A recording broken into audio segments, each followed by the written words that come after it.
All right, welcome to season 6 of the Middle Tech Podcast. We are now live out of the Lead Realist studio. We're really excited about this content and format change. So things are going to be a little bit different going forward for season 6 of the Middle Tech Podcast. But before we explain this content change and this format change, we just wanted to welcome everyone back.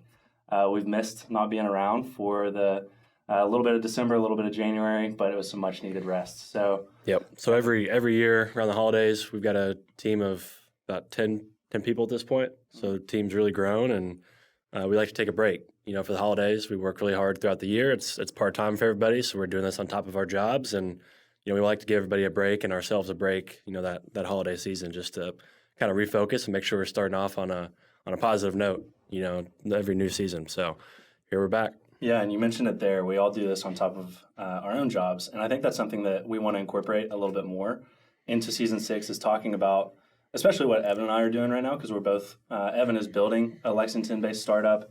I was an early employee at a Lexington-based startup that's having a good bit of success right now. So just wanted to check in. How are things going at Simba for you? Good, man. This is a big year for us, so this will be the year that, it works or it doesn't. In this first month, we're kicking it off right. So we got 2 major partnerships launching for Simba. We're kicking off in the Chicago market. So Chicago Association of Realtors, we're kicking off actually this week.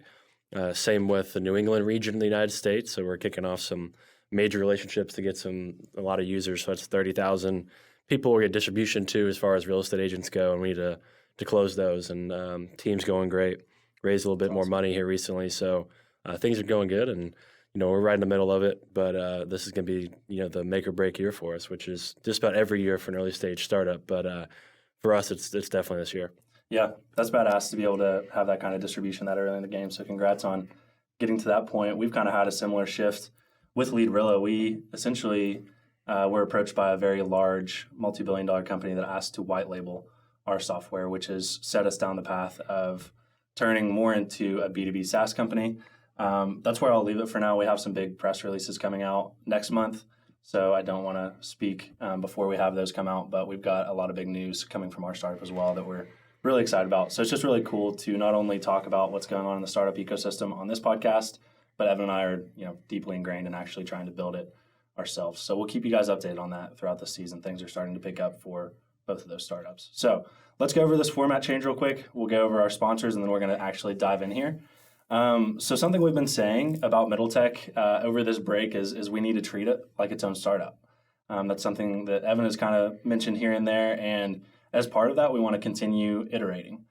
So Evan, I think you have a pretty good way of explaining, how this change came about, why we're iterating in this way, and what we hope to accomplish with it. Yeah. So with any business, you just have to analyze, the metrics that you care most about, and see how your decisions as a company affect those metrics. And so, our metrics that we pay attention to is how much engagement are we getting, how many listens are we getting on our episodes. And over the last 4 years, all of that has been growing very, very steadily. We noticed a little bit of a slowing of growth this past year on our listens for our podcast. It felt like we were kind of plateauing on our format and what people are interested in listening to. And so we wanted to switch that up. And so what we've made a decision to do is focus a little bit more on, more relevant, timely topics related to, current events, and then tie those back to Kentucky.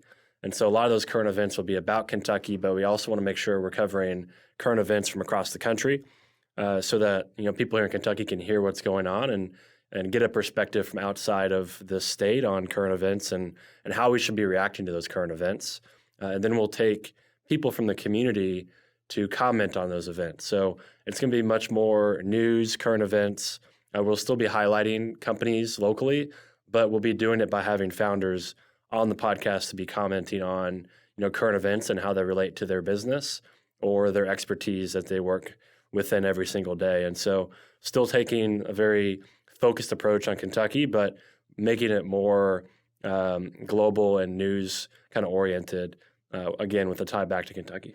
Yeah, I call it a refocusing. So, we're wanting to recenter our content back mostly around Kentucky. We've highlighted a lot that's gone on in Indianapolis and Nashville and Cincinnati. There's still going to be space for that here and there, I'd say. But we definitely want to primarily focus on the markets that we're building in where the connections are strongest for us. That's also to say we're getting big into live events, both with the Middle Tech brand and DevelopLex brand. So look forward to that as well this coming season. So let's give a shout out to our sponsors for season 6. Two of the same sponsors from season 5. So we're really grateful to continue working with them into this new season. So the first of which is KY Innovation, which is the state of Kentucky's Chamber of Economic Development, or is it Captain of Economic Development? One of those two. Their branch for entrepreneurship and startup support. So they were our presenting sponsor in season 5. They're back to sponsor season 6 as well. We're really grateful for their support. They've been an awesome partner of ours, providing us resources to continue doing what we're doing.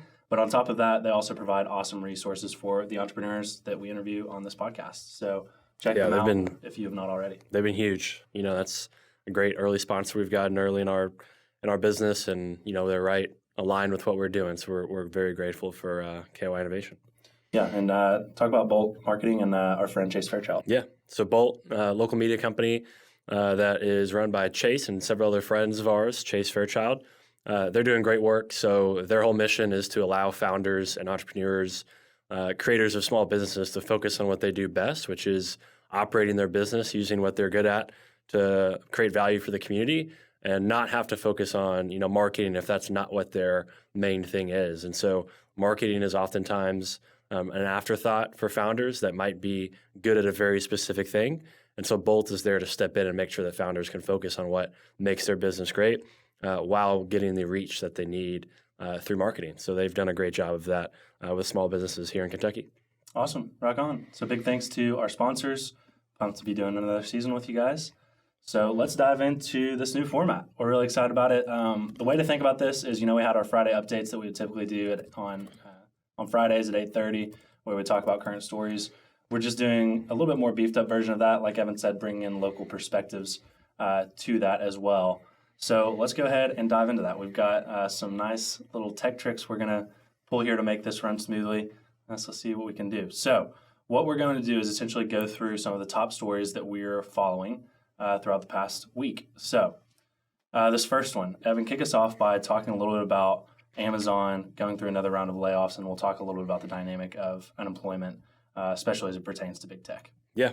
So Amazon is announcing that they're planning on basically letting 18,000 roles go.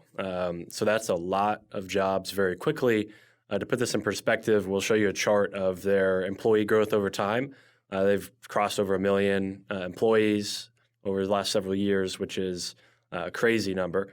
But basically what we're seeing here is the business grew too fast over COVID.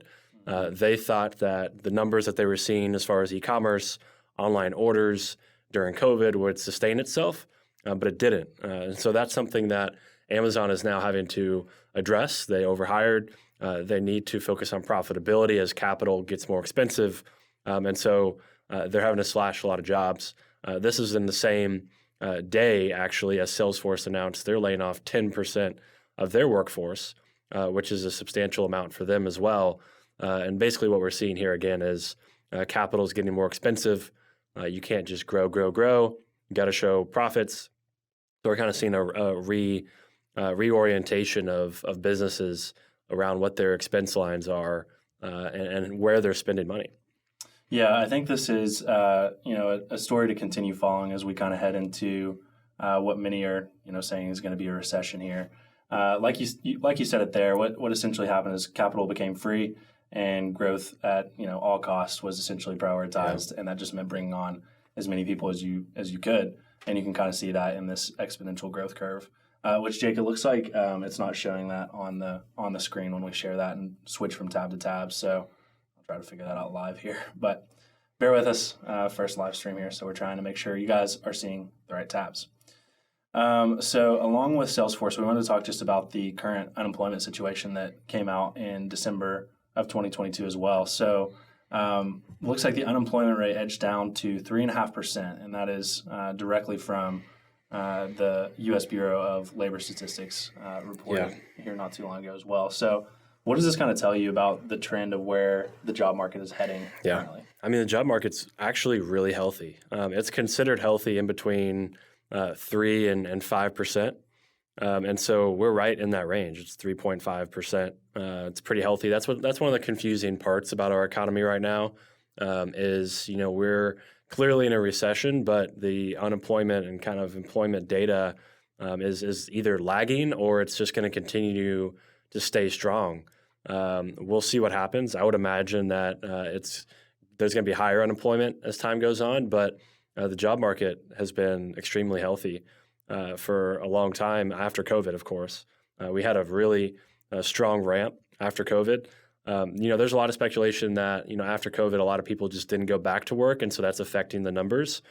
So we could be seeing some of that, but based on how the U.S. tracks unemployment, right now we are seeing, normal, pretty healthy numbers as it pertains to like an average economy that, we strive to aim for, where there's, low inflation, but there's high inflation, and a lot of that is, again, due to what happened during COVID. So that's kind of the overview of, unemployment and what's going on. The tech sector, as we're seeing with Amazon and Salesforce here, got hit really hard. That's just because that's where a lot of the capital was flowing into the market, was into the tech sector, because margins are very high. There's a lot of upside, and there's really just an opportunity to invest and get a direct return on your investment. It was very clear in the tech sector that you can invest and have very clear cost of acquisition with a lot of companies, but that cost of acquisition for many of them was actually unsustainable. So we're starting to see a pullback there. It's just kind of the nature of tech that it kind of draws a lot of capital just because of that high margin environment that I mentioned. So we're seeing a correction here, and Twitter is a great example of this. Twitter laid off or voluntarily lost employees to the point that 75% of them left the business. This was a lot of the controversy over the recent stint of Elon taking over as CEO and buying the company. A lot of people were upset about how so many people were laid off or left the business very quickly, but we're seeing that Twitter is operating just fine. Advertisers are a little spooked, but as far as the operation of the technology goes, it's working fine. So that's kind of to the point of margins and being able to leverage technology to build an efficient company. That's why it attracts so much capital. Yeah. One last thing I'll say about this. I think it's just interesting when you take a macro view of it and you start viewing how everything is so connected to each other. So it's like, COVID hits, the federal government has to essentially make capital as cheap as possible to keep the economy running. That leads into massive hiring, trying to continue growth for these big tech companies. And then when everything kind of comes back to reality, we see the effects of that. We see all these companies start to cut these employees, which in some ways is probably having some of these rifts on employees, cutting headcount is likely a good, healthy thing for those businesses in a lot of cases. So we'll wrap that story up. Let's move on to talking about ChatGPT. So we'll switch over here on our screen share that I've now managed to get working. And we've got ChatGPT being banned from New York City public school devices and networks. So this is where we're actually going to bring in our guest to talk about this story. Before we have Darshak Patel come in here, let's talk just real briefly about the story to kind of set the stage for Darshak. So what has happened here is ChatGPT has been released. The full power of ChatGPT is kind of being put on display, and people are starting to panic a little bit, especially educators. So what we've done is we reached out to some of our past educators. So we've got Darshak Patel that's going to join us to talk about this. And we just are wanting to have a conversation about what should it look like for education to have a relationship with artificial intelligence, and specifically with ChatGPT. So as you can see here in this article, this is being banned because the quote from this says, while the tool may be able to provide quick and easy answers to questions, it does not build critical thinking and problem-solving skills, which are essential for academic and lifelong success. So, Evan, if you want to add anything onto that before we have Darshak in here, we'll get our headphones on and have him join. Yeah, I think this was a panicked decision. This is very, very fast of a kind of a way to address this for a school. It's only been out for about 2 months. ChatGPT was launched in November. So I don't really like how the school system here is addressing it this way so quickly. I think that the way to think about tools like this is if humans are paid in relation to the value that they put out into the world, and there's a tool like ChatGPT that can increase that value that they're able to bring into the world and do it more quickly, then banning something like ChatGPT is against the best interests of the students, because ChatGPT can enable them to have more mental bandwidth to do other things than memorize, what you might traditionally memorize in school. It might not be in a student's best interest to write certain types of essays that traditionally are heavy memory focused. GPT can alleviate that. That might not be valuable. And so the main thing that I look at ChatGPT and think about is, really what it's going to do is challenge us on what is valuable intelligence. When we create new intelligence via artificial intelligence, what kind of intelligence should humans care about? And I think that's what schools need to be really focused on and think about. And so let's hear what some of these professors, especially Darshak, think about this. Yeah, so we're going to have Darshak Patel, who's a senior lecturer and director of the economics department at the University of Kentucky. He's one of my favorite past professors that I had while at the University of Kentucky. So let's have him join here. We should get him live here in just a second. Darshak, welcome to the first live streamed Middle Tech podcast. Thanks for joining us. Thanks for having me, Logan Evans. Great things you're doing with Middle Tech, so excited to be here. Man, you look like you're well prepared too. You got that full headset on. You look like a professional already. I needed to be. You guys have a very professional setting, so I needed to keep up with you all. Yeah, absolutely. Well, thanks for joining us. Like we just kind of mentioned there, we wanted to start talking to educators about their perspective on ChatGPT and kind of what this means for educators and for the education system. It's going to be a pretty uncomfortable thing to try and figure out how to deal with this. So just to kick us off here, why don't you start by talking a little bit about, what concerns you most about what you're seeing with ChatGPT, and then we can just kind of have a free-flowing conversation around how this pertains to colleges, to high schools, and to educators in general. Sure, yeah. It's been a pretty big shock in terms of when it just first came out and how the growth, and you guys highlighted a little bit about it on your social media about the growth of ChatGPT compared to the other tech industry out there. I'm one of the few educators who actually think who sees more benefits than costs at the point on ChatGPT. A concern that I do have right now is that a lot of people don't realize there's a lot of misinformation that comes out of ChatGPT. So ensuring that is already put out there for people who are using it to ensure that, hey, not everything that's coming out of here that's being generated is reliant. And then a lot of the stuff that is written through ChatGPT as terms of the auto-responsive generated responses, the collective writings of humans across the world from past, present, and that means there's a lot of bias that's going to come in. And so you have to be really worrisome about the idea that it may hold some gender and racial bias and lead to a lot more misinformation and taken as is. So that's my biggest concern. But if you provide the right tools and resources for both educators and students, we can elevate those concerns as well. Yeah, for sure. And you mentioned there right at the beginning the growth of ChatGPT. So I pulled up this little graph that kind of shows how quickly ChatGPT actually hit 1 million users. It took them 5 days, which is wild. You can see here it compares that to Instagram's 75 days and Spotify's 150 days. But Evan, that's something you've talked a lot about as well, is how significant that growth really is. Yeah, I mean, it's super important because this is such a complex technology, and what they've done, and really the innovation here is how they made it so easily consumable and used by everyday people. We're interacting with some of the most advanced technology that's ever been created via what feels like a text message thread. That's a huge innovation. That's the biggest innovation really to happen to artificial intelligence to this point. And that growth is kind of showing that when you create an interface that allows people to engage with it and something they're familiar with, that growth speaks for itself. So you're basically just opening up the opportunity for anybody to use and have access to artificial intelligence. That's the really big innovation here and why it's so important that those growth numbers are being shown. And it grew faster than, as you can see there, Instagram and so many other technologies that we use daily. And so what does that mean for the future of how often we'll use ChatGPT is really kind of the question to think about there.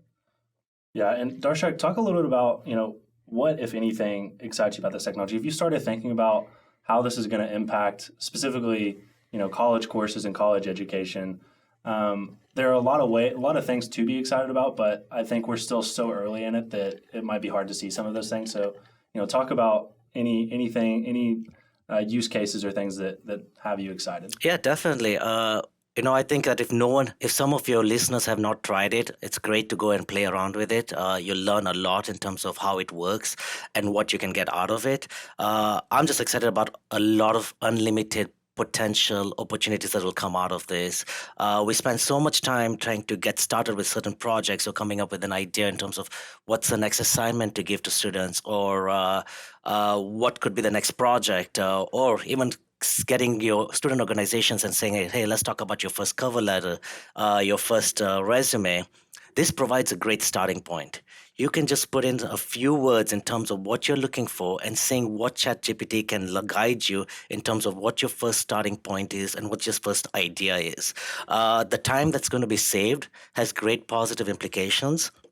We always think about how technology can help us improve progress, create more growth. This will help us in terms of saving time. I'll give you a couple of examples. I've written a lot of letters of recommendations, and I teach large lectures of 500 students, get lots of requests. I have to rethink about how many times I rewrite something, the new words to use. So I had an opportunity to try this and see if I could write a letter of recommendation for someone to go to law school. And it spit out a really good letter of recommendation, but it did not have a personal touch. So I still had to go in there, tweak it as much as possible to make it personal, to provide examples of the student in terms of why they would be a great fit for the law school. But it gave me a starting point, and that saved me so much time.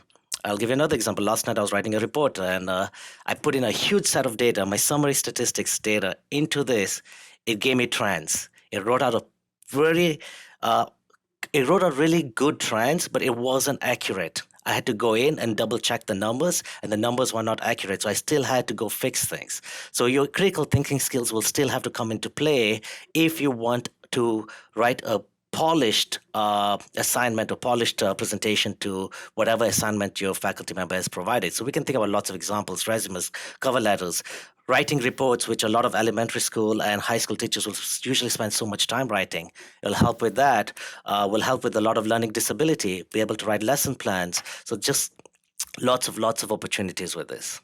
How does this affect your ability to assess a student's knowledge for tests, or written essays? Are you going to have them, come into the classroom and do it live and see that they're actually, writing it themselves? I've read that some teachers are considering, doing that and going more to in-person assessment. How are you thinking about reacting to this, or how have you heard others thinking about reacting to this as it becomes part of, answers? The beauty of markets is that whenever there's a problem, there's always a solution. And if you do some recent Google searches, there's some AI detectors, and you can copy and paste exactly what the student has written and put it on this AI detectors. It'll actually tell you what the match was that it came out from, an AI response versus a natural response. Even if you tweak it, it gives you a good idea whether it came from AI, because the words that it generates, the response it generates, doesn't have that human touch in it. Yes, there's some cases it does, but when you write up your assignment to have some critical thinking, analysis, responses, it misses that aspect of it. So when a lot of students start using this, it would be easier for a faculty member, teacher to figure out that, hey, look, I've seen a lot of similarities in a lot of responses from a lot of students. There's something going on as well. And of course, then students also have to redo this over assessment, over exams and so on. And this will not translate easily into those as well. So I think that the schools can provide more resources to teachers and students on how to use this more positively than being scared of this. I think we can go back, and again, it's not my time. I can't remember what was going on at that time. But when internet came into our world, I bet there were similar, reactions to this in terms of being scared and not knowing and being vulnerable about new technology. Yeah, I think that's important to keep in mind, is like this is a really disruptive new technological advancement. and there's going to be a lot of confusion, a lot of panic reactions to this. So this is all kind of part of the process of figuring out, where this new technology fits into our society, fits into education, and all those sorts of things. And I mentioned at the beginning of this, we've gotten a couple different opinions on this, and I'm gonna read off a quote from actually my high school English teacher. She was one of the more influential teachers that I had going through high school. So I reached out to her on Instagram, asking to get a quote from her. So this is Karen Scalf from Paul Blazer High School in Ashland, Kentucky. So she was one of the best English teachers that I had. She says, "My biggest concern is that deep and focused thinking will diminish. I'm more worried than excited about it as a teacher of reading and writing. If it can finish your sentences, write your essays, and give you notes to study that you didn't take, at the very least, it's a different way of thinking. If students aren't having to wrestle with just the right word choice or how to untangle complex concepts through writing about them, then will they still develop those critical thinking skills? Other teachers are considering going to in-class handwritten essays, while some plan to teach students to use AI responsibly. I don't think schools banning it is the answer, but it will take a monumental team effort by each school to decide how to approach the process, how to approach the access to it." Yeah. I've seen the breakdown of teamwork with some teachers and admin not doing their part, which carries over to the classrooms that are. Yeah. I think she nails it there. I think the one thing I want to pull out before I hand it over to you, Evan, is that when she says it's a different way of thinking. I think that's one of the most important parts here. Yeah. It's fundamentally shifting the mental process you have to go through when learning. Like you almost have to change the way that you learn and make sure that you're still getting those critical thinking skills while using this as a tool. So what are your thoughts on that quote? Yeah, I mean, one thing that I've been trying to get people to realize about artificial intelligence is when you go down the artificial intelligence path and you take it as far as you can, really all we're doing is asking ourselves ultimately what is real intelligence and what does it mean to be human? I mean, when you extrapolate it out as far as it goes, and we recreate to some extent what we think makes us special, which is our intelligence and questioning what consciousness really is. These technologies are going to advance to the point that we really have to figure out what that means. We really don't know. We don't even know where consciousness comes from. And so these kind of, to that point, what are we going to have to do to change our thinking? That's what's so exciting to me as far as artificial intelligence goes, is it's going to actually force us to answer some questions, or at least ask them in different ways about what is intelligence and what are we as humans that make us unique. And so it's going to first show its head in schools, which is where we develop our intelligence and our consciousness over time really starts to come from, is our interactions with how we learn. So I also reached out to my friend, Tom Martin, who's the dean of the College of Business at EKU. He said he reached out and said he just was trying to urge his faculty there at the school to be proactive, be on the offense versus defensive like this. I think that is a great point that the faculty and the executives at these colleges and schools need to be thinking about, is how can we be proactive versus defensive. And he also said this was kind of unique. He saw in a recent article that a scholar wrote that it's going to take maybe 10 years for academia to react to this new reality, 2 years for students to figure out how to use the tech. It might be sooner than that. 3 years for professors to recognize that students are using this tech regularly, and then maybe 5 years for the university administrators to decide what to do about it. That's a lot of time. And by the time 10 years goes by, ChatGPT and these artificial intelligence technologies will be probably unrecognizably more advanced. So that they're going to have to figure out. Everybody's going to have to figure out how to react faster to this. And again, this only came out about a month and a half, 2 months ago, and schools are already having to react. So I think that timeline is probably going to be accelerated. But I just thought that was a unique point that Tom brought up. That is how schools think about it. Is first they've got to see what is out there and are students using it, and then how should we react to how students use it, and then how long is it going to take us to implement, and what are those steps? I think that's just a good point that Tom brought up. Yeah, Darshak, do you have any final points you want to make about ChatGPT and how schools should be reacting to it in the short term? Because this is obviously something, like Evan just said, that is going to take some more planning, some more thought before you really make a long-term change. So if you have any final thoughts around how schools can adapt, we'd love to hear those. Yeah, definitely. I think it's one, give it time to see how it plays out. You just have to learn a little bit more about it, and of course, we don't have 10 years or 2 years in this short time period. And then also, once you learn a little bit about it, trying and providing the right resources for faculty. One, teachers can actually use this to provide creative assessment, where they can even look at a paragraph that came out of an auto-generated responses from AI and say that, okay, what's wrong with this?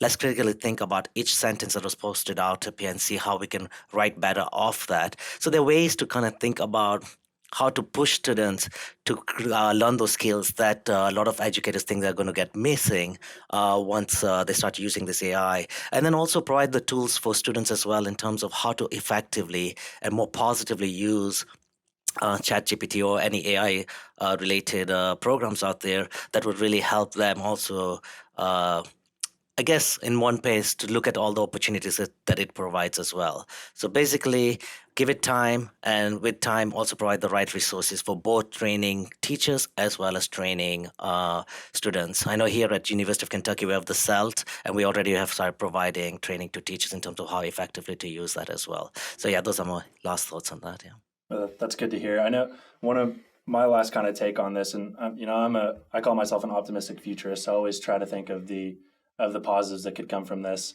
I immediately think, and some friends and I have been discussing around what this means for essentially having like a personalized tutor that is software based.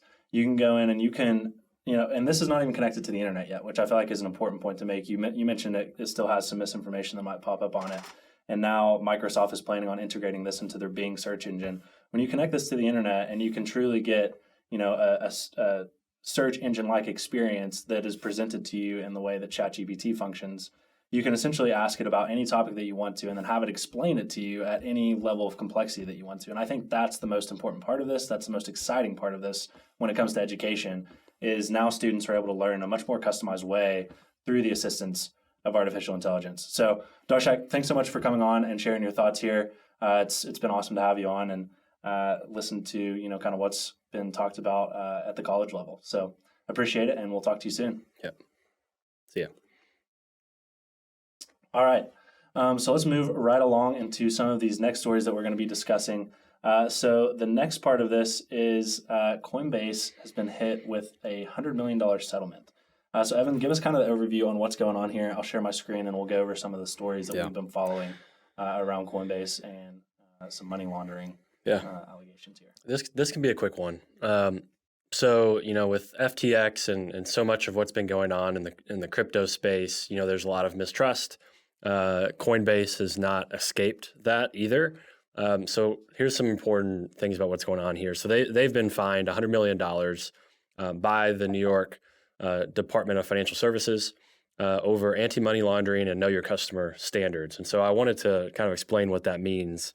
So KYC, or know your customer, is basically a process that financial institutions, banks, financial services go through to basically confirm the identity of anybody joining their service. Because if you're opening bank accounts and moving money around, they want to make sure that anybody that has access to this financial services market or anything related to the banking system are real people. They're not terrorists. They're not committing crimes that involve money laundering. So it's a way basically for banks to know that the people that they're enabling with their financial services are not criminals using it in a bad way. And so there's a lot of technology that companies use to do that.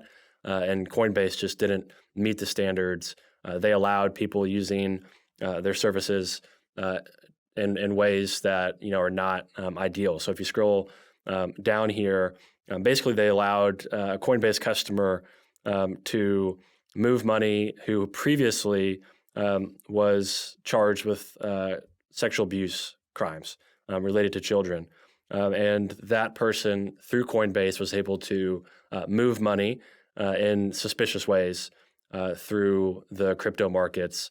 And Coinbase, again, enabled that. And so this is just a case where these new financial services, whether it's crypto, Bitcoin exchanges, or even new neobanks that have popped up, they've got to make sure that their customers are being regulated, and it's a safe environment when it comes to moving money. So it's really important stuff.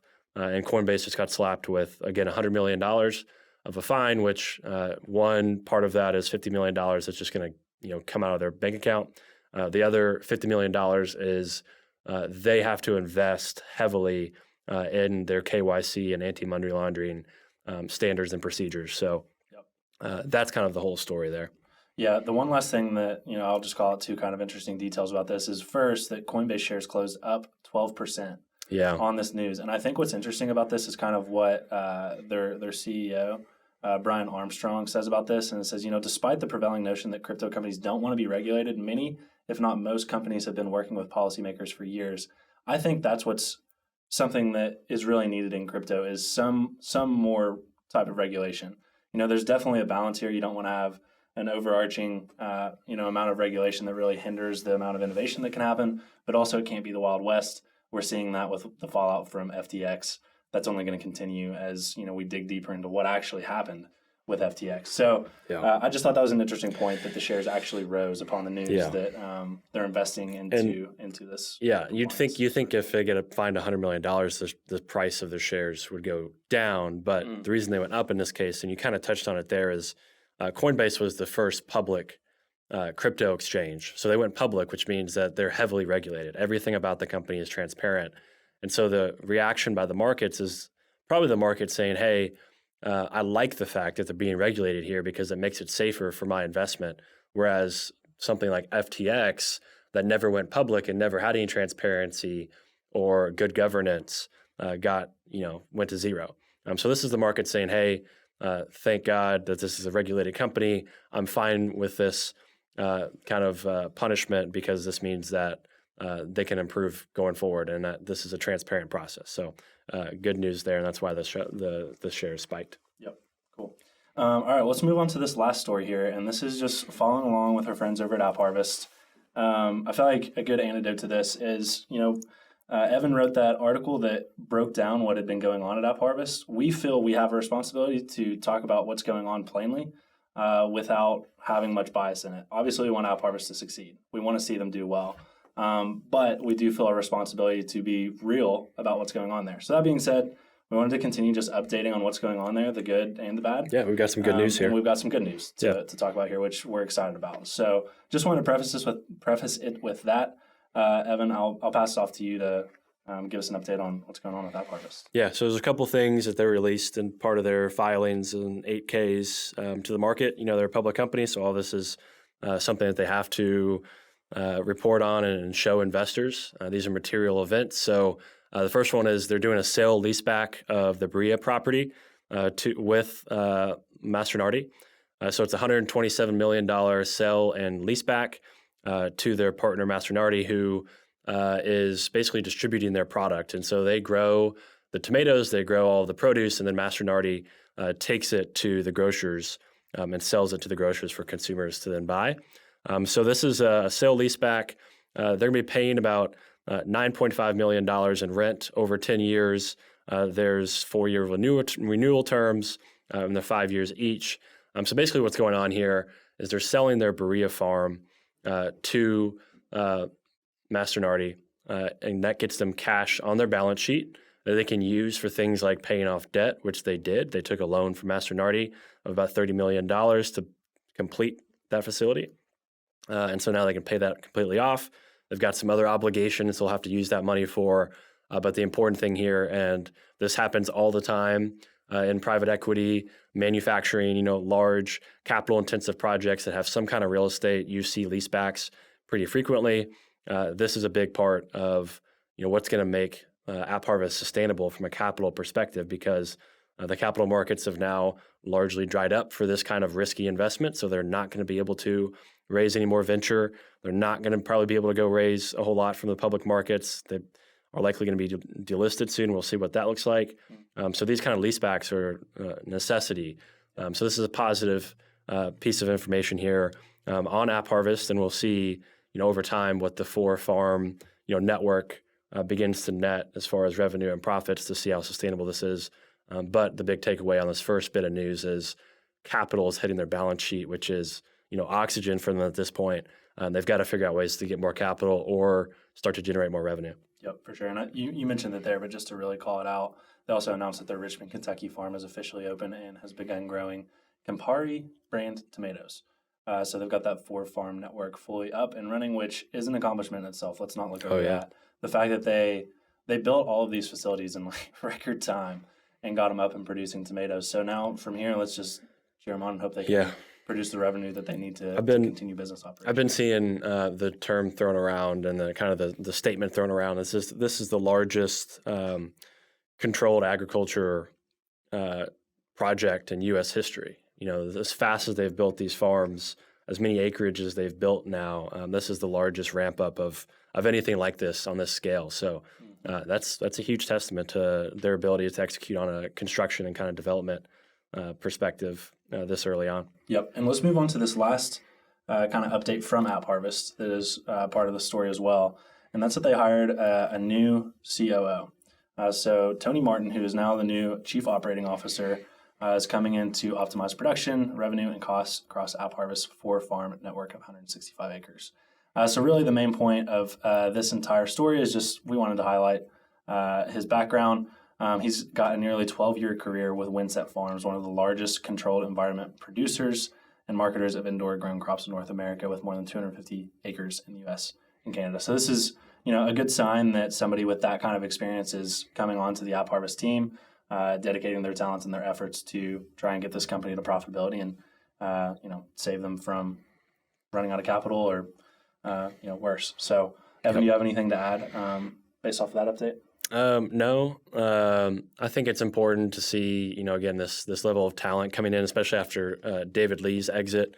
This is important that they replace, that operating ability with somebody that I think has more expertise in this space. David Lee, I think, was more of an industry, more of that ESG kind of level of COO that comes in and knows how to operate, ESG focused companies, but they have to start to focus on, operations related to farming.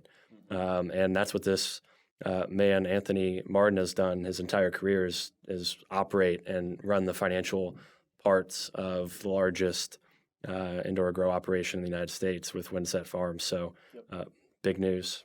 Big news. Cool. Well, that kind of wraps up all the stories that we wanted to go over from the past week or from the past little bit that we haven't gotten to touch since the break. So thank you guys for tuning into this first one. I thought that went pretty well. Yeah, no, it's fun. I think it's we got quite the operation going here, and it'll continue to improve, and we'll continue to bring news and local perspectives. Yeah, we'll improve week over week. Like we said, we treat this like a startup. We are going to continue iterating and finding ways to get better. So what this means going forward, I know we've said it a few times, but just to say it again, we're essentially refocusing and consolidating the content that Middle Tech puts out. So no more Friday updates. That's now going to be kind of done on this sort of format. No more weekend thoughts as well. So we're really using this new format as a way to be a little bit more flexible with the Monday content that we put out. So we're excited about it. Lots of big things coming down the pipeline. We're pumped to be back for season 6. Thank you guys for all the support over this 4-year run that we've had with Middle Tech. And we will see you next Monday. Thanks so much for tuning in. See ya.